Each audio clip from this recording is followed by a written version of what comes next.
नमस्कार मित्रांनो, शुभ सकाळ सगळ्यांना. आज महाराष्ट्रामध्ये 3 मैदाने होणार आहेत. एक सांगली जिल्ह्यामध्ये, एक पुणे जिल्ह्यामध्ये आणि एक मैदान जे आहे ते ईश्वरपूर या ठिकाणी मैदान होणार आहे. आणि नक्कीच आज 3 मैदानामध्ये महाराष्ट्रातील नामांकित टॉपचे नंदी जे आहेत ते पळताना दिसतील आपल्याला. परंतु या बैलगाडा क्षेत्रातील देव बकासूर ज्याने विक्रमांचे विक्रम केलेत, असा हा देव बकासूर पळताना आपल्याला दिसेल का नाही आहे? कारण की तुम्हाला माहिती आहे महाराष्ट्राला एक तो नंदी खूप आवडतो.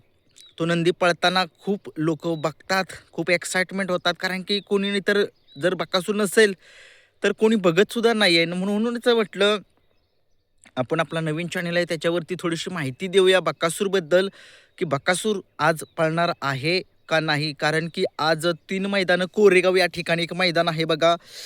त्या ठिकाणी एक मोठं मैदान आहे. त्या ठिकाणी टॉपचे नामांकित नंदीसुद्धा येतील आपल्याला बघ पळताना दिसतील. सांगली जिल्ह्यामध्ये जे मैदान आहे तिथे टू व्हीलर आहेत 1 ते 7 नंबरला. आणि पुणे जिल्ह्यामध्ये जे आहे बघ तिथं एवढं मला काय माहीत नाही. परंतु ईश्वरपूर या ठिकाणी मैदान होते बरं का. तिथं बकासूरच्या नावाने चिठ्ठ्या निघालेल्या आहेत. बकासूरच्या नावाने म्हणजेच बकासूर, महाराज आणि वादळ या तिघांच्या पैकी आणि साम्राज्य या चौघांच्या पैकी तिथं पळताना दिसतील. आता कोण पळताना दिसतील हे माहीत नाही आहे बरं का. कारण की मोहिल शेठ धुमाळ यांच्या नावाने ईश्वरपूर या मैदानामध्ये 3 चिठ्ठ्या निघालेत. 3 चिठ्ठ्या निघालेल्या आहेत. आता नक्कीच मला मला पण एवढं माहीत नाही की बकासूर पळेल का नाही. कारण की कसं होतंय आता बकासूर आजारी असल्यामुळे मैदानामध्ये आपल्याला बकासूर दिसत नाही आहे.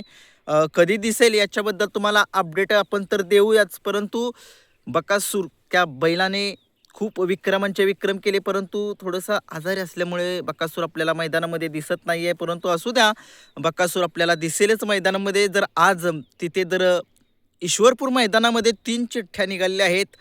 गट क्रमांक 7 मध्ये आपल्याला मोहिल शेठ धुमाळ सुसगाव यांच्या नावाने चिठ्ठी निघालेली आहे. तिथे आपल्याला बकासूर, महाराज किंवा वादळ या तिघांच्या पैकी एक आपल्याला नंदी पळताना दिसू शकेल. गट क्रमांक 17 मध्ये सुद्धा बकासूरच्या नावाने, वादळच्या नावाने आणि महाराजच्या नावाने म्हणजेच तिघांच्या नावाने मोहिल शेठ धुमाळ सुसगाव यांच्या नावाने गट क्रमांक 17 मध्ये ईश्वरपूर या ठिकाणी चिठ्ठी निघालेली आहे.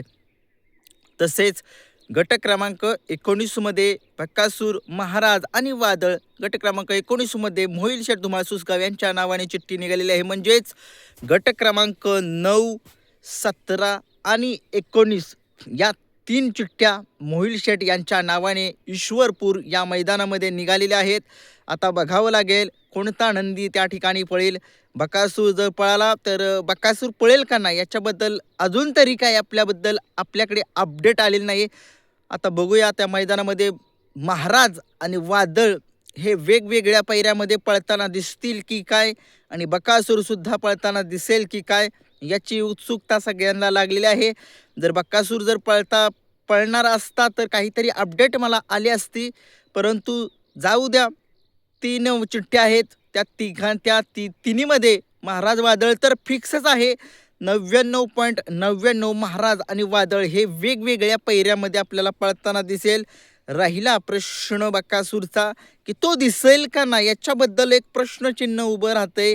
कारण का तुम्हाला माहिती आहे आता मोठमोठी मैदानं जी आहेत ती यायला लागलेली आहेत. 17 तारखेचं मानाचं औंधचं मैदान जिथे बकासूर आणि वेगाचा शेवट सर्जाने तिथं चांगली कामगिरी करून तिथे 1 नंबर केलेला होता. आता बकासूरला एक चांगल्या पैऱ्याची गरज असेल आणि बकासूरला गॅपने पळवला तर 100% बकासूर 1 नंबर करणारच. कारण की बकासूर दमलाय हो. किती ते ओढून किती ते 2 नंबरची बैलं ओढणार. त्या बैलाला ओढायचं गाडीवरती, बस शेजारची गाडी म्हणजे आपल्या जो गाडीला जी गाडी पळते, बकासूरचा जो जोडीदार असतो 2 ते 3 नंबरचा नंदी असतो, तो जरी पळणार असेल किंवा पळणार नसेल तरी तो बकासूर त्याला ओढत नेतो. ड्रायव्हरचा बोजा बकासूर ओढत नेतो, प्लस त्या छकड्याचा बोजा, म्हणजे त्या बकासूरनं किती किती करायचं तरी किती. म्हणून आता त्याला टॉपचाच पैरा म्हणजे त्याच्यासोबतच सारखा पळणारा, त्याच्याच जीवाला जीव देणारा, म्हणजेच जसा बकासूर पळतोय तसाच दुसराही नंदी टॉपचा जर पळाला तरच बकासूरला नंबर एक नंबर हा मिळेल, कारण की तुम्हाला माहिती आहे बकासूरला थोडंसं दमल्या काय तर वाटतोय बकासूर, परंतु असू द्या, पब्लिकने येऊ द्या नाही तर कुठनं येऊ द्या, बकासूर सज्ज झालेला असेल पुढच्या मैदानामध्ये. आज काय माहीत नाही आहे, परंतु 3 चिठ्ठ्या निघाल्या त्याच्याबद्दल तुम्हाला मी अपडेट दिलेली आहे. धन्यवाद.